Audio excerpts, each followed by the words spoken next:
llamó la atención, que es que algunas de las mujeres que quisieron ingresar, 6 puntualmente, no pudieron. Migraciones les negó el ingreso en un primer momento al país y entonces aparecieron abogados representando a algunas de estas mujeres. Uno de estos abogados es Cristian Rubilar y está en comunicación con nosotros. Le agradecemos primero, doctor, por habernos esperado mientras hacíamos la introducción. Doctor Rubilar, lo saluda acá Darío Misraji. Buenas tardes y gracias por el llamado. Doctor, me interesa primero que nos cuente brevemente cuál es la situación actual de sus representadas que no habían podido o que Migraciones había tratado de deportarlas la semana pasada. Bueno, el habeas corpus ordenó la inmediata libertad, así que ellas están libres, están en suelo argentino. En realidad siempre lo estuvieron desde que abandonaron el avión, porque el avión sí es territorio de la bandera a la cual está matriculado. Cuéntenos, a ver, porque lo que argumentaban desde Migraciones es que les querían negar el ingreso porque decían que habían dicho como motivo para ingresar que venían a hacer turismo y que no podían acreditar que venían a hacer turismo. ¿Cuál es el argumento que dan ustedes para decir no hicieron nada irregular? Bueno, en realidad, primero que no existe esa causal de la que habla la señora.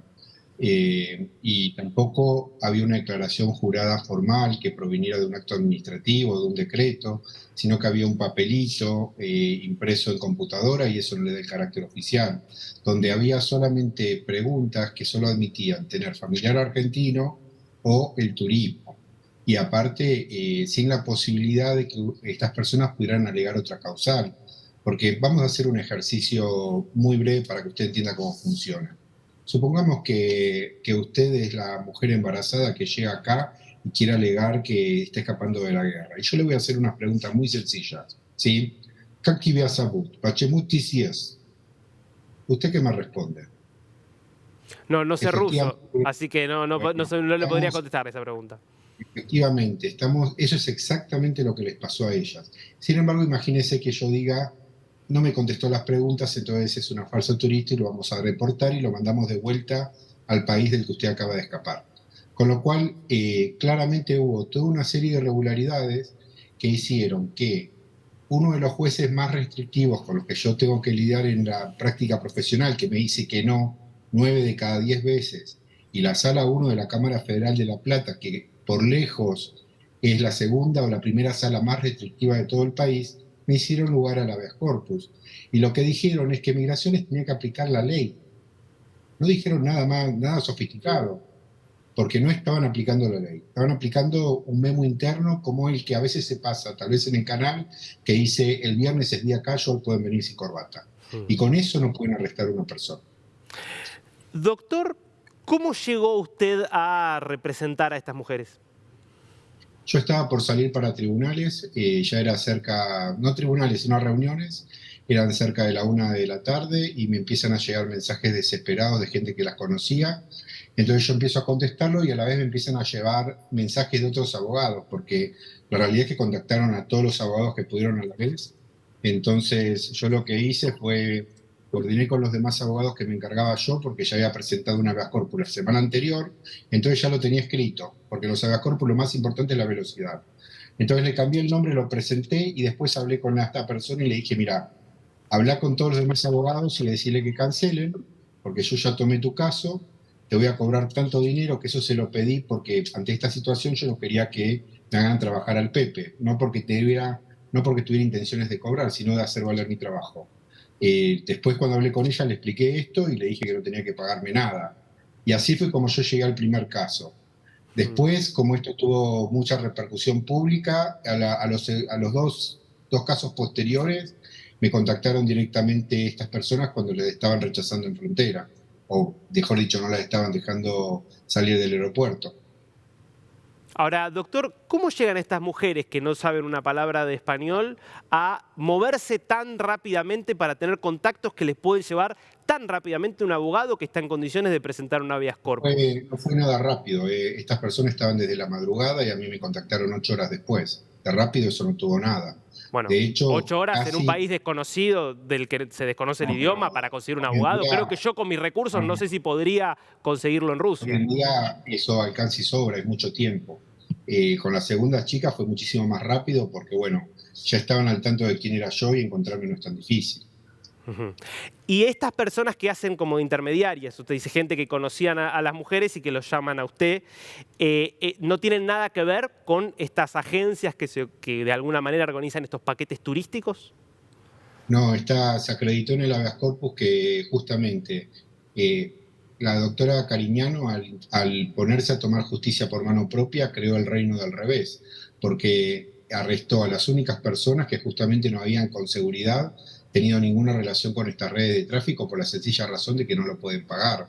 La primera mujer que a mí me contactó es la esposa de un albañil, Ujú. Ok. que claramente no puede pagar 15, 30, 50.000 dólares que estaban pidiendo. ¿Y usted no tiene conocimiento, no tiene o no tiene ningún contacto con representantes de estas agencias? Yo soy denunciante, yo denuncié penalmente a algunas de estas agencias, así que es todo lo que le puedo decir porque hay un secreto de sumario. ¿Y usted por qué denuncia penalmente? ¿Cuál es desde su punto de vista el delito que cometen estas agencias? Mire, yo trabajo hace muchos años con víctimas de tráfico de personas y básicamente, para explicarlo de manera muy sencilla, hay tráfico de personas cuando una agencia tiene toda la cadena de producción, por decirlo de alguna manera sencilla. La captación con promesas falsas en el extranjero, el traslado, armar el paquete que Migraciones quiere ver para dejarlos pasar como turistas, ya sea falsas reservas en hoteles, como ocurrió con el Sheraton, con la constatación que hizo la directora de Migraciones, falsas reservas para ir a las cataratas del Iguazú o hacer un paseo por el Colón. Después el traslado a los hospitales y la tramitación de residencias legales y supuestamente de la ciudadanía, con promesas falsas que no pueden cumplir porque si los padres se van de la Argentina, no pueden obtener la ciudadanía argentina los padres. Esa es una promesa falsa. ¿No pueden nombrando a un apoderado que el apoderado haga el trámite ante la justicia en representación de ellos? Yo soy apoderado de todos mis clientes y les puedo asegurar que es imposible. Porque lo que dicen desde Migraciones es que hay muchos trámites que están avanzados para conceder los pasaportes ante la justicia y de parte de mujeres que ya no están en el país. Lo que pasa es que uno no tiene que confundir las cosas. El trámite de ciudadanía consta de la respuesta de 6 informes. Entonces, cuando uno presenta el trámite y hay un padre argentino en la Argentina, el trámite se inicia, piden los pedidos de informes. Ese expediente avanza, pero cuando llega al fiscal, el fiscal no vive en un frasco de mayonesa, porque en todos los dictámenes que estuvo llevando adelante este último año, los fiscales usan todo el tiempo la palabra fraude, porque ellos ya estaban viendo esta situación. Entonces, ¿qué va a hacer el fiscal? Algo muy sencillo y previsible, va a pedir un pedido de informe migratorio. Entonces, antes de dictar sentencia, le pide a Migraciones que muestre todos los ingresos y salidas del país. Y si los padres no están por lo menos 7 meses por año en el país, porque tomemos en cuenta la ley de impuesto a las ganancias que dice que 6 meses y un día usted es residente. Tomemos ese parámetro para usar un parámetro objetivo. Si no está por lo menos ese tiempo en el país, usted no vive en Argentina. Y la ciudadanía es rechazada. Y se lo digo porque a mí me acaba de pasar un caso muy triste, porque es una familia que son conversos del judaísmo al cristianismo, pero que nacieron en un emirato musulmán. Con lo cual las tienen todas para ser discriminados en un Estado que es teocrático. Entonces, la esposa obtuvo la ciudadanía, tienen un hijo con la ciudadanía, y el padre tiene que estar viajando para poder mantener a la familia y quedó varado en Dubái con el tema de la pandemia. Teniendo la familia acá, le rechazaron la ciudadanía y lo confirmó la Sala 3 de la Cámara Federal. Para mí un error, porque estaba la familia acá y eso acredita el ánimo de arraigo. Imagínese si no está ninguno de los dos acá y si ni siquiera está el bebé acá. Es imposible. Ahora, doctor, lo que dicen desde Migraciones es que de estas 10.500 mujeres que según sus estadísticas llegaron embarazadas en 2022, muchas pudieron conseguir el pasaporte y ellas hablan de un trámite express que consiguieron por parte de la justicia. ¿Usted dice que esto no sucede? No, esto es una fantasía. ¿Y con qué necesidad Migraciones inventa eso? No, pero hay una sola forma de que eso ocurra y es que haya o un juez o un empleado judicial que está trabajando de manera ilegal, como pasó en Córdoba hace un tiempo, donde se constató y se condenó penalmente a una secretaria que falsificaba la firma del juez y estaba trabajando con un abogado gestor que trabajaba con la comunidad china. Pero eso es una investigación más fácil que la tabla del 2 porque las cartas, digamos, los DNI otorgados por carta de ciudadanía en el reverso dice qué juez lo otorgó.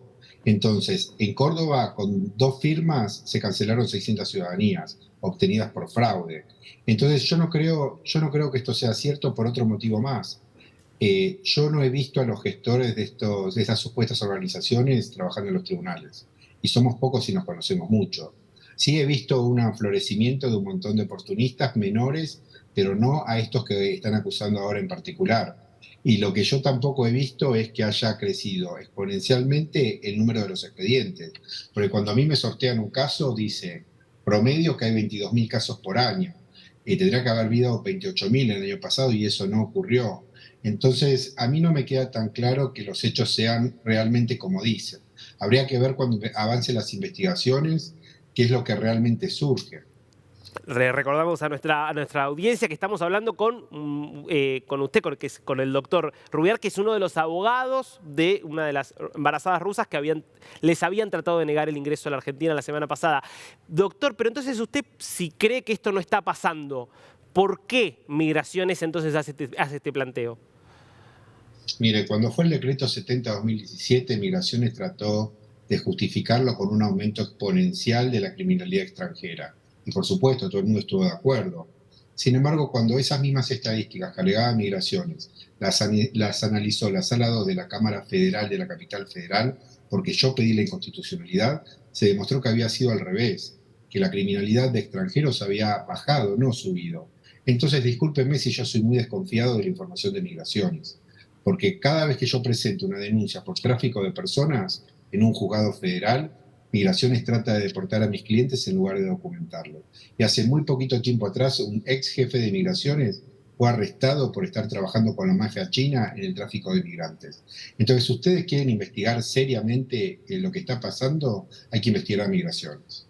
Ahora, hay una realidad más allá de que no está el dato preciso de cuántos recibieron pasaporte, sí los datos de cuántas mujeres embarazadas Eso es un llegaron. dato facilísimo, porque la Cámara Electoral lleva todos los registros. Ahora, digo, Toda esta investigación es más fácil que la tabla del 2. Ahora, doctor, la realidad es que están viniendo una cantidad enorme de mujeres embarazadas rusas y basta ver las estadísticas de clínicas privadas importantes de la ciudad de Buenos Aires que cuentan que tienen La hasta pregunta 50. es, Déjeme contar ¿dónde? estos datos que por ahí no lo saben nuestra audiencia, por eso. Digo, clínicas de la ciudad de Buenos Aires privadas donde se hablan de hasta 50 embarazadas rusas que tienen por mes. Esto lo cuentan las propias clínicas. Hospitales públicos que cuentan que tienen una gran cantidad al punto de que tienen carteles en ruso diciendo, por favor, si usted está embarazada, venga con un traductor. Y le puedo contar hasta una experiencia anecdótica personal. No paro de ver mujeres rusas embarazadas que vienen porque les gusta la Argentina y que no hay ninguna búsqueda detrás de otra cosa. Es medio raro de creer. Pero ¿cuál es la parte rara? Es una obviedad esto, disculpa que se lo diga. Hay una guerra y es absolutamente normal que la guerra cause desplazamientos forzados de De personas. Rusia hasta Acá hay un Argentina. problema, por supuesto, no hay que ser un genio para saber que Argentina es un estado que históricamente ha sido un estado santuario que ha recibido refugiados, desplazados, desertores, y nunca se ha repatriado a nadie. Lo que intentó hacer Cariñano fue romper con 160 años o más de tradición jurídica. Pero doctor, ha habido guerras, infinidad de guerras en los últimos años, nunca hubo una cantidad, solamente sí en el caso, uno podría decir venezolano, pero porque compartimos lengua, compartimos No, continente, discúlpeme, compartimos todo. tengo Pero digo, que, tengo que respetarlo históricamente. Durante la Segunda Guerra Mundial había no, 750.000 esa era otra personas. Argentina, doctor, le estoy hablando de los últimos 20 años. Le estoy hablando de los Pero últimos no hubo 20 una años. guerra mundial en los últimos 20 años. Acá lo que No, estamos viendo es el inicio de la Tercera Guerra Mundial. Ahora, si Putin le quiere mentir a su pueblo y decirle que acá no pasa nada, bueno, que lo haga en Rusia, pero claramente acá hay un conflicto muy grave que puede empeorar. O sea, Putin es una persona que uno lo puede criticar por muchas cosas, pero lo que dice lo hace. Él está amenazando con una guerra nuclear. O sea, si usted vive abajo de donde va a caer hipotéticamente un misil nuclear, ¿usted se quedaría ahí? Yo no. De hecho, mi abuelo no se quedó, mi bisabuelo, después de leer Mein Kampf de Hitler, se miró la frontera que le quedaba enfrente, muy cerquita de Polonia, Alemania, y dijo, yo acá no me quedo. Y por doctor, eso se Nadie está poniendo en duda lo criminal de la guerra que está llevando adelante Rusia y es un hecho que hay un éxodo masivo desde Rusia. Eso no está en discusión. Ahora, ese éxodo se va hacia Polonia, se va hacia países más o menos cercanos, cultural y geográficamente de Rusia. Pensar que están viniendo todos a la Argentina solamente porque la Argentina no los va a echar, la verdad que es medio extraño. Todo lo contrario. No hay que confundir las cosas. Lo que han hecho estas redes de tráfico de personas es hacer muchísima publicidad respecto a las virtudes de la Argentina, pero han propuesto un plan criminal para llenarse de dinero con eso. Y como lo dice correctamente la directora de Migraciones, para abusar de nuestras instituciones. Pero eso, la culpa, y a quien hay que perseguir, esas son a las organizaciones criminales. Porque esta gran afluencia de mujeres embarazadas que a todos escandaliza, en realidad está regulado por el artículo 32 del Estatuto de Refugiado y dice que ante estas afluencias masivas de personas que vienen de un país en guerra, está prohibido aplicar el resto de su frontera. Entonces, empecemos por ahí. Hay que aplicar la ley vigente. ¿Sí? No hay que aplicar prejuicios, no hay que aplicar la indignación, porque hay otra cosa que es importante que hay que entender. Las sanciones que le ponen los países de la OTAN a los ciudadanos rusos son pérdidas de derecho de ciudadanía. Pero a la vez, las sanciones que reciben los propios ciudadanos rusos de su propio gobierno también son pérdidas de derecho de ciudadanía. Entonces acá lo que estamos viendo son desplazados de guerra, desertores, refugiados, pero esencialmente todo se engloba en la categoría de apátrida. Y la solución establece la ley 27512. De la categoría de apátrida se sale obteniendo una ciudadanía. Ahora, doctor. Entonces, lo que esta gente está haciendo es la solución obvia, buscar la libertad. El problema acá son los que especulan y los estafan en esa desesperación. Eso es lo que hay que tener en claro. No, eso está claro, eso está clarísimo. Pero lo que pasa es que usted, de alguna manera, planteaba que no es un fenómeno tan masivo el de la cantidad de gente que viene con a través de estas organizaciones. Decía que usted no conoce a los... Está pasando, pero es que el daño que causa estas organizaciones es la información falsa. Porque estas chicas que vinieron la semana pasada, vinieron convencidas de que era la forma correcta de venir a la Argentina. ¿Se entiende? Porque uno no tiene que exigirle a una persona, en este caso la esposa de un albañil, que tenga un doctorado en Derecho Internacional Humanitario. Ella busca en internet, hay una página hermosa de una persona que se vende como un gurú, que tiene unos servicios carísimos, que aparenta tener un estudio jurídico importantísimo, estudio jurídico que no existe, por cierto. ¿Y por qué no le va a creer? Ahora, doctor, le hago una última pregunta. Si son personas que entonces están escapando y que vienen a pedir, que están justamente buscando refugio, ¿por qué vienen 10.000 y 7.000 se vuelven a ir? Si lo que buscan es refugio. ¿Se acuerda que yo le dije que hay que desconfiar de la información que brinda Migraciones? Lo que hay que pedir de Migraciones son informes de movimientos migratorios, porque están informando los que salieron y no los que volvieron a ingresar. ¿Sí? Porque no se olvide que la gente no son siervos de la gleba. ¿Sí? El siervo de la gleba está atado a la tierra, tienen derecho a entrar y a viajar y a salir. Entonces, no existe la residencia ininterrumpida en este país. Ellos tienen derecho a viajar. La pregunta es si están pasando... No es lo que suelen hacer los refugiados que están huyendo de las guerras, ir y venir del país al que llegan. Son estatutos distintos. Hay situaciones intermedias. Yo les sugiero que lea la ley 27512. Dice acá de manera literal: el remedio natural contra la situación de apatridia es ser reconocido como ciudadano argentino. Porque se establece un criterio, hay situaciones que son intermedias, que no son ni refugiados ni son personas que son turistas. Y ahí se aplica el artículo 13 de esta ley, que establece básicamente que para salir de esta situación, la solución es pedir la ciudadanía. Lo que pasa es que lo que hay que hacer, y el trabajo que tiene que hacer Migraciones, en vez de ponerse a tomar la justicia por mano propia, es asesorar a la gente correctamente y decirle que para que tenga que tener un folleto en ruso que le diga: usted quiere venir a Argentina, quiere la ciudadanía, bienvenido sea, pero tiene que vivir acá, y se lo tienen que decir en un folleto oficial. Porque entonces así neutraliza a estas redes que les mienten y les hacen creer que la pueden obtener. Doctor, muchísimas gracias por este tiempo con DNews. Muchas gracias.